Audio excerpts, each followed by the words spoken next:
I know there have been many, many times when you thought this day would never come, over far too many years. I know that you were forced to endure a living nightmare, which began when your loved ones were so cruelly snatched from you in a devastating fire. Their unfinished stories became your story, the defining story of your lives and the lives of your parents and other family members who left this life before ever seeing justice.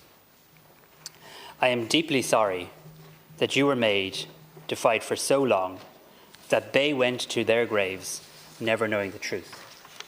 Today we say formally and without any equivocation, we are sorry.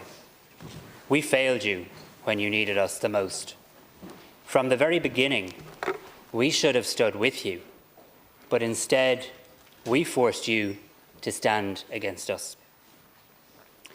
48 young people lost their lives in the Stardust disaster. Many more were injured, and even more still had their lives broken and shattered forever.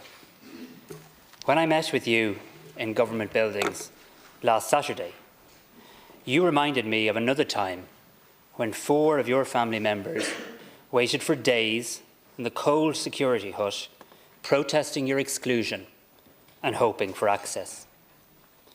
I truly hope that the days since last Thursday have marked a turning point, and here today in Dáil Éireann, we finally begin to put things right.